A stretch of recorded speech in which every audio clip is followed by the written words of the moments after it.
사사기 6장 우리 30절 한 절만 보도록 하겠습니다. 사사기 6장 30절 우리 28절부터 30절 이렇게 읽어보겠습니다. 제가 한 절 읽고 여러분 한 절 읽고 30절은 다 같이 읽겠습니다. 제가 가지고 있는 구약성경 371쪽에 있습니다. 그 성읍 사람들이 아침에 일찍이 일어나 본즉 바알의 제단이 파괴되었으며 그 곁에 아세라가 찍혔고 새로 쌓은 제단 위에 그 둘째 수소를 드렸는지라.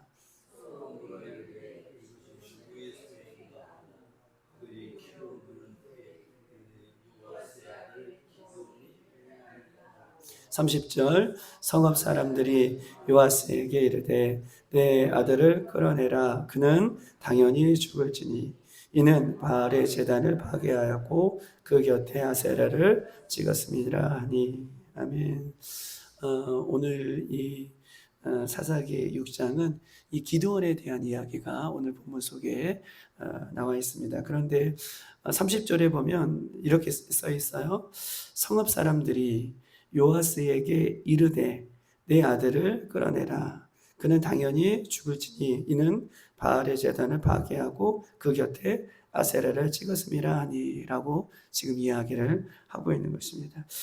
여러분 오늘 이 본문의 이 기드온의 이야기인데 기드온이 하나님의 명령을 따라서 무엇을 허물었죠?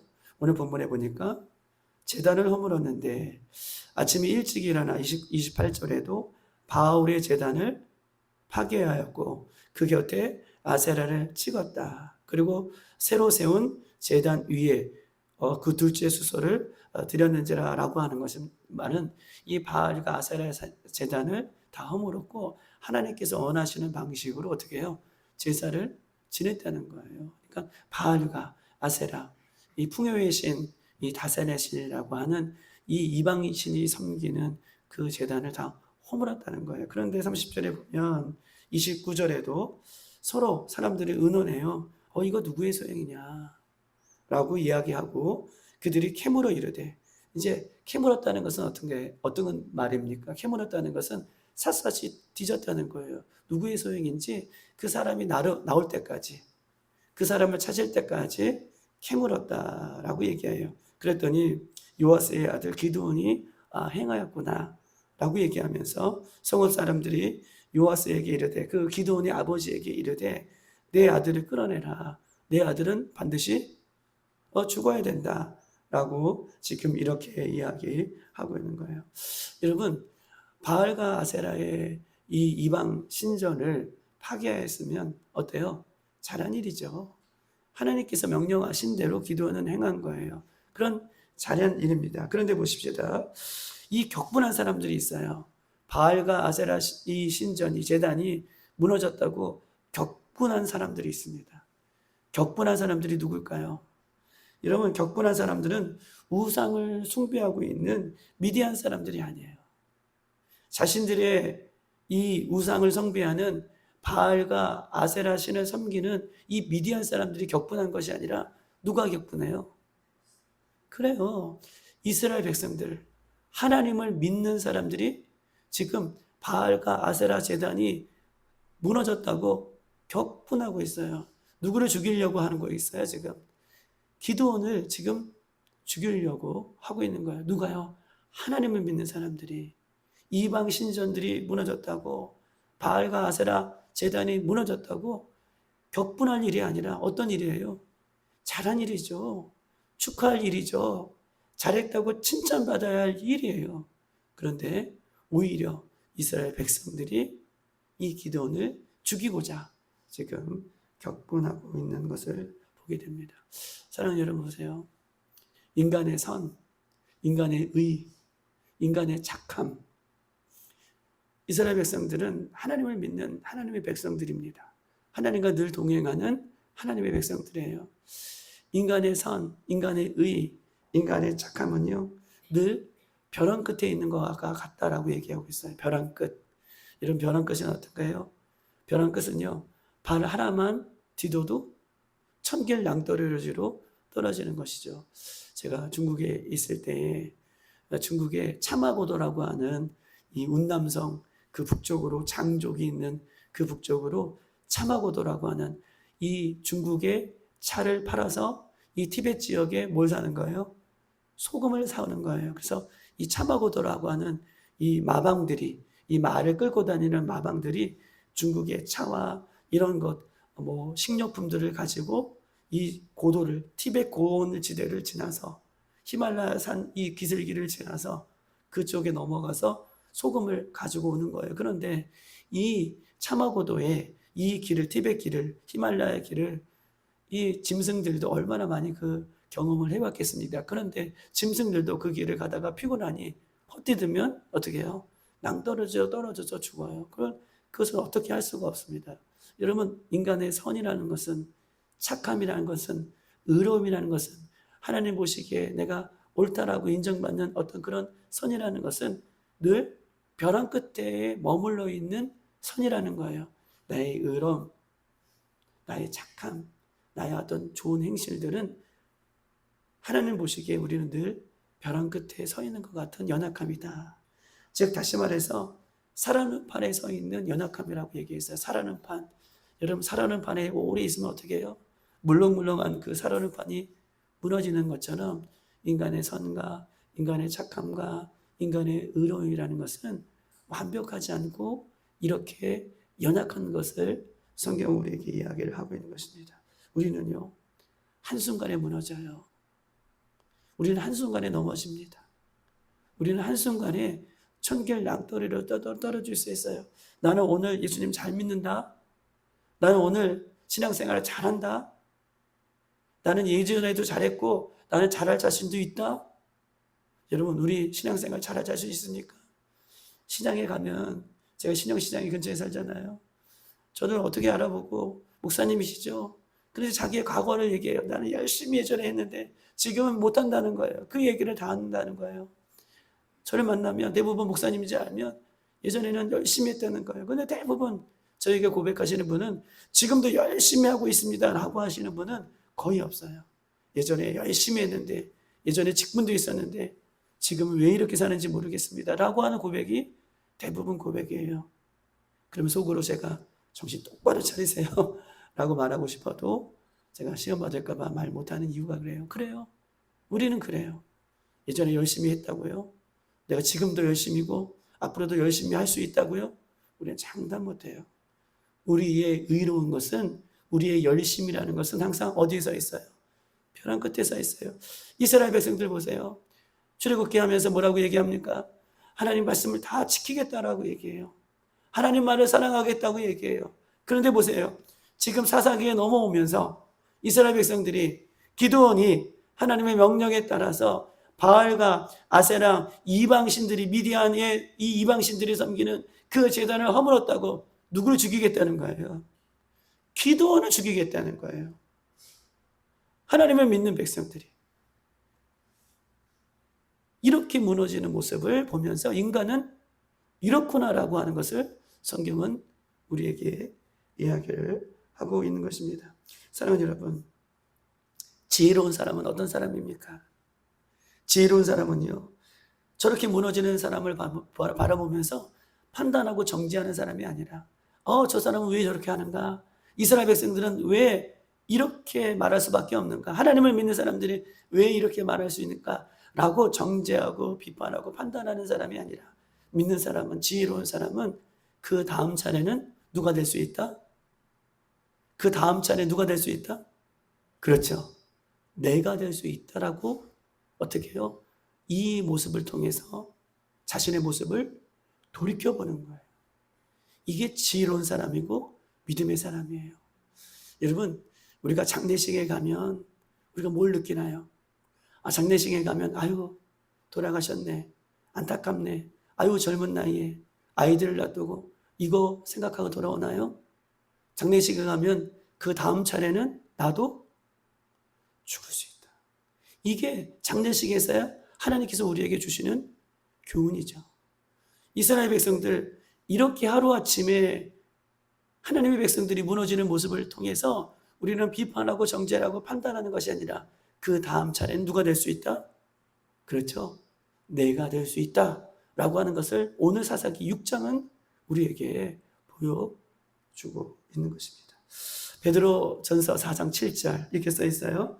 만물의 마지막 때가 가까웠다. 베드로 전서 4장 7절. 만물의 마지막 때가 가까웠으니 그러므로 뭘 차리라? 정신을 차리고 근신하여 기도하라.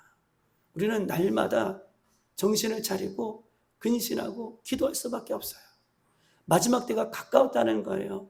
이렇게 이스라엘 백성들처럼 살아가는 사람들이 많다는 거예요. 그러니 우리가 이것을 이길 수 있는 것은, 나도 내 신앙을 지킬 수 있는 것은 내가 정신을 차리고 근신하고 깨어 기도하는 것.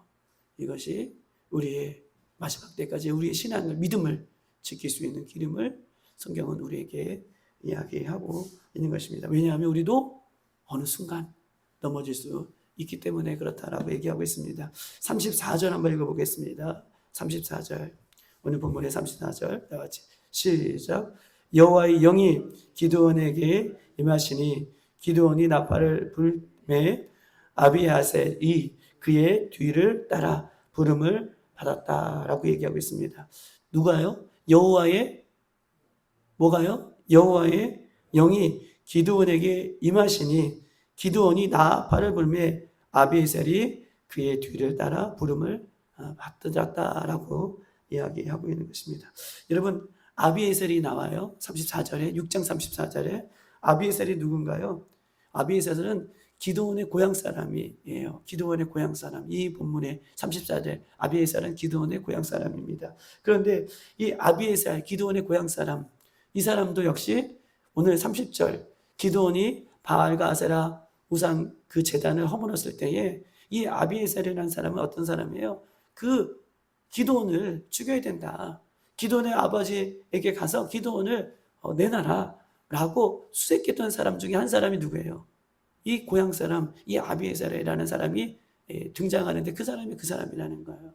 여러분, 오늘 34절에 이 아비에셀이라는 사람을 등장하게 하는 이유는, 아비에셀도 30절에 기드온이 그 일을 벌였을 때, 하나님의 영역이 순행했을 때에 앞장서서 기드온을 죽이려고 했던 사람이 이 사람이라는 것을 오늘 본문은 이야기하고 싶어서 34절에 이 사람을 이야기하고 있는 것입니다. 그런데 보세요. 아비에셀이 34절에 완전히 바뀌었어요. 누구의 뒤를 따라요? 기드온의 뒤를 따랐다라고 얘기해요. 지금 기드온을 죽여야 된다라고 얘기했는데 하루아침에 34절에는 기드온의 뒤를 따랐다라고 180도 바뀌었습니다.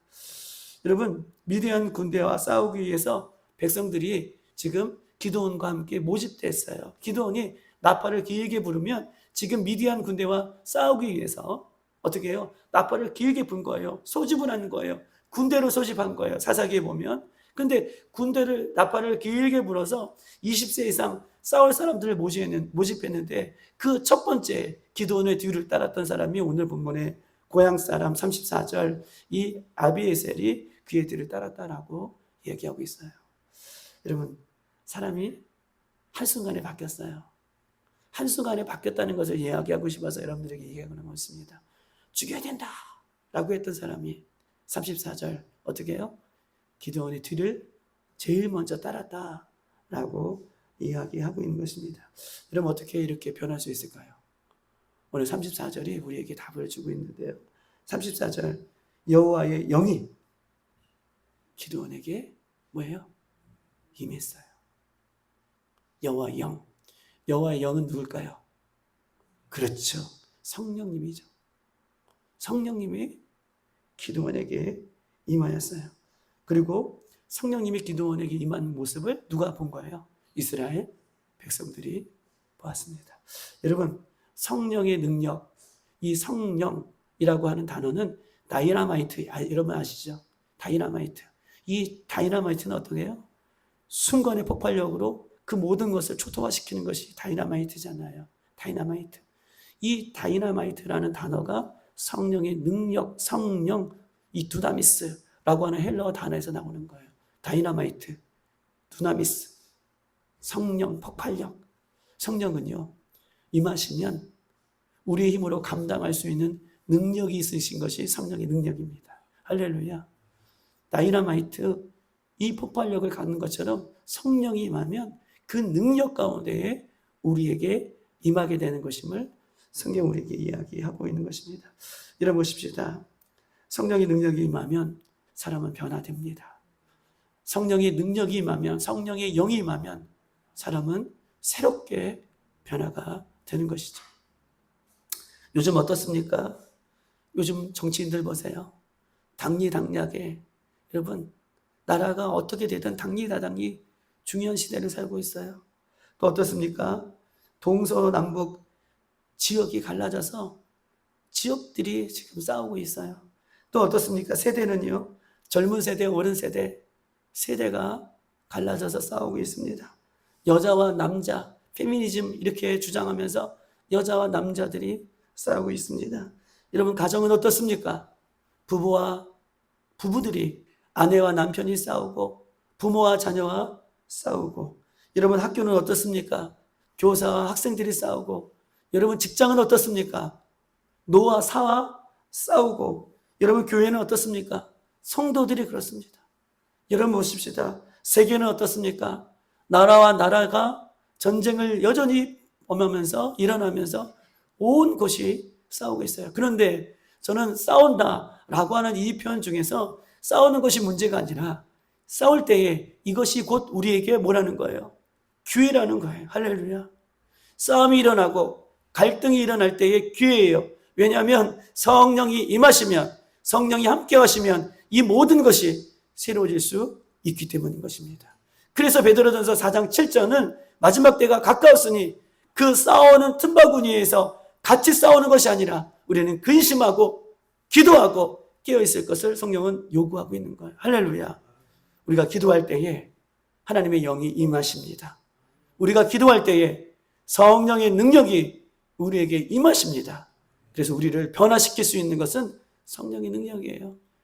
기도원을 죽여라 라고 했던 그 사람들이 성령의 능력이 기도원에게 임하는 것을 보자마자 오히려 성령의 능력에 압도당하여 기도원을 제일 먼저 따라갔던 그 모습을 우리는 이야기하고 있는 것입니다. 여러분 보십시다. 지금이 기회예요. 우리가 기도할 기회입니다. 성령의 능력을 입어야 할 기회인 줄 믿습니다. 여러분 성령이라고 하는 단어 중에서 어원이 있어요. 아까 성령은 다이너마이트라고 강력한 능력이 있는 것이 성령이에요. 성령이라는 뜻은 또 하나의 뜻이 있어요. 어원 중에서 성령은 옷 입다라고 하는 뜻이 있어요. 뭐예요? 옷 입다. 성령은 옷 입다라고 하는 뜻을 갖고 있습니다. 여러분 옷을 입혀야, 성령의 옷을 입어야 능력이 임하는 것이죠. 여러분 군인들 보세요.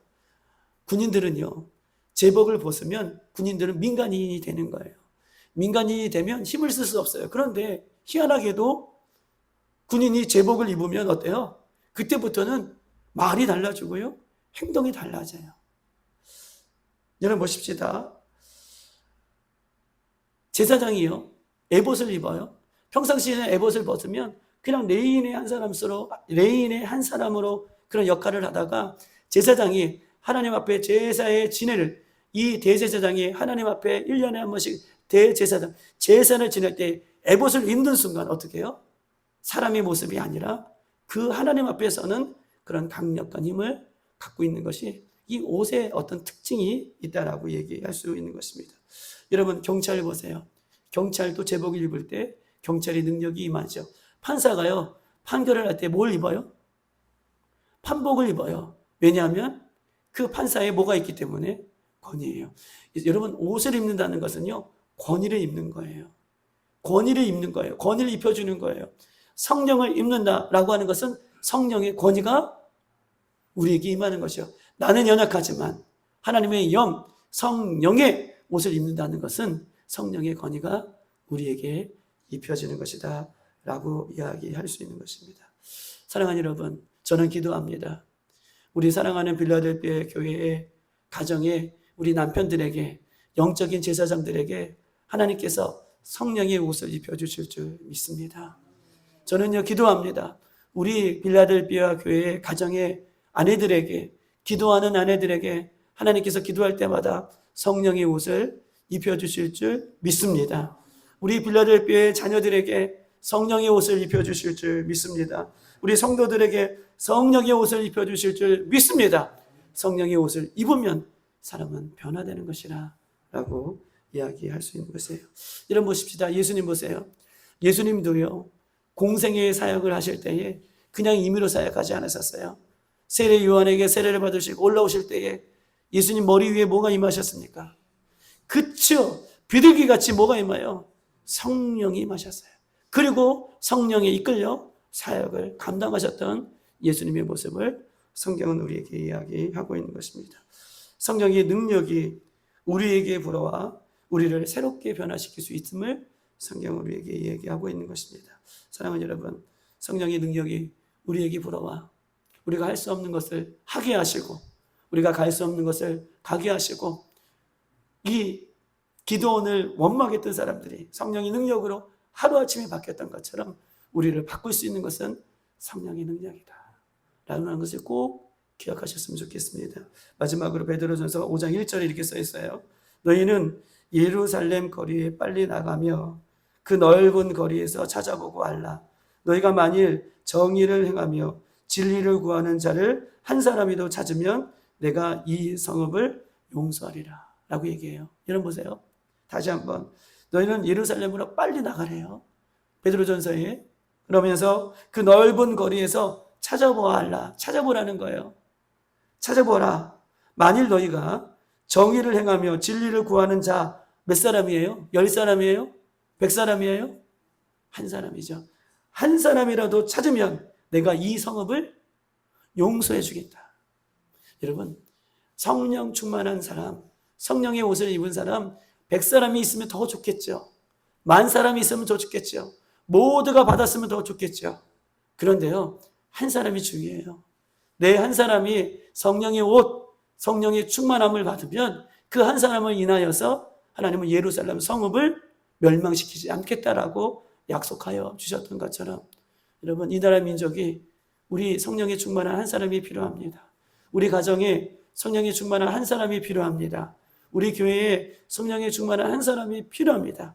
그 사람이 저와 여러분이 되어서 이 시대에 예수님 가장 기뻐하시는 모습으로 승리하며 쓰임받는 우리들이 되시기를 주님의 이름으로 축복합니다. 오늘 이 새벽에 우리가 기도할 때에 성령의 능력이 우리에게 동일하게 임하게 될 줄 믿습니다. 다 같이 한번 기도하도록 하겠습니다.